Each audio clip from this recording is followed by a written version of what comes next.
was younger, I don't think I or anyone else here really cared if we were black or white, or Chinese or Indian, or Christian or Muslim. No.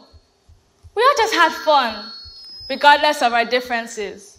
And because of that, the joy of friendship, goodwill, and love flowed freely between us kids. However, as I grew older, I realized that we started to group ourselves. For instance, the Asians can have a group, the Yorubas can have a group, the Igbos can have a group, and so on and so forth. But eventually, one group may feel superior to another group. And because of this, discriminatory practices will start to develop. The once youthful innocence of childhood, where everyone was welcomed and accepting, was slowly diminishing. And the cause of this may be because of what their parents told them, or what they heard somewhere, or their religion, or any of that.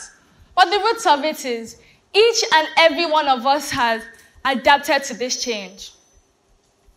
This further suggests that prejudice is one of the main causes of social exclusion. But is this right? Do we want a society where intimidation and fear rules the lives of millions of individuals? Do we want a society where children are anxious and afraid for what their peers are going to think of them when they come to school?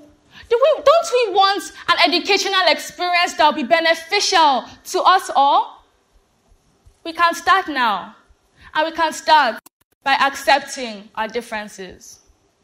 About a week ago, I watched this Zambian film on Netflix called Can You See Us? It's about a young albino boy, Joseph, who was rejected by his father. But first, albinism is a congenital condition which removes the pigment in your hair and your skin, which makes you appear white. Now back to this movie. Joseph was rejected by his own father, and I'll get into that. On the hospital bed, when his own mother was giving birth to him, do you know what the father said? Get that thing away from me. That's not my child. Heartbreaking. As you can tell from this, the parents got a divorce. And soon after, it was time for this boy to go to school. Now imagine, if this boy was already rejected, rebuked, and despised by his own biological father at the minute of his birth, what would 21st century students think of him? Exactly. This boy was bullied, tormented, oppressed, shot at because of his condition. Put yourself into Joseph's shoes. Constant degradation, constant humiliation, constant societal exclusion, all because of something you cannot change. And the sad truth of this is, this story doesn't only apply to Joseph. It's happening to millions of individuals all around the world. Worldwide, discrimination is a serious problem.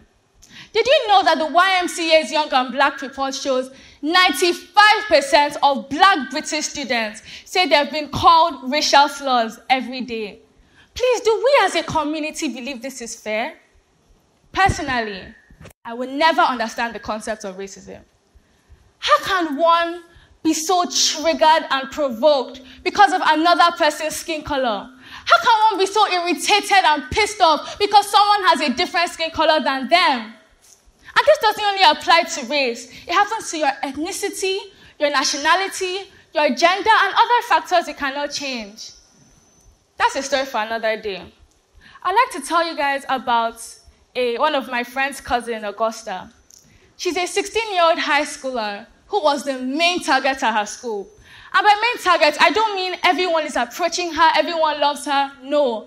By main target, I mean every single student in that school is constantly oppressing her, constantly teasing her, constantly verbally taunting her. And you may be wondering, what did this poor girl, Augusta, do to deserve this? Well, she's introverted. She's academically sound. She spends 90% of her time on her own. So what did this girl do? Well, Augusta suffers from a facial deformity called the Treacher-Collins syndrome. But because she physically appears different from her regular classmates, does that give the peers the right to call her such awful names and make her feel like an alien?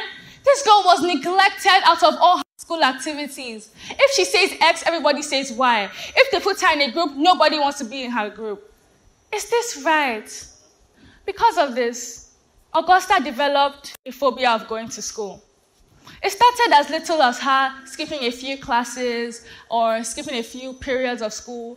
But then she skipped a whole week of school. Sometimes she'd go completely MIA and skip the whole term of school. She developed anxiety. She developed depression. And worst of all, she attempted suicide 4 or 5 consecutive times. The national survey done by Bullying UK shows that 30% of bullying citizens attempt suicide and 29% of them self-harm. Please, is this fair? All because of something you cannot change. Just simply existing and everybody calls you this. Is this right? In conclusion, ladies and gentlemen, the problem of discrimination is a serious one. It permeates into our neighborhoods, our communities, our cultures, our schools, everywhere. And I'm sure from this speech, you can understand that it doesn't only affect the victim itself, but it has a negative impact on each and every one of us. Let us be watchful.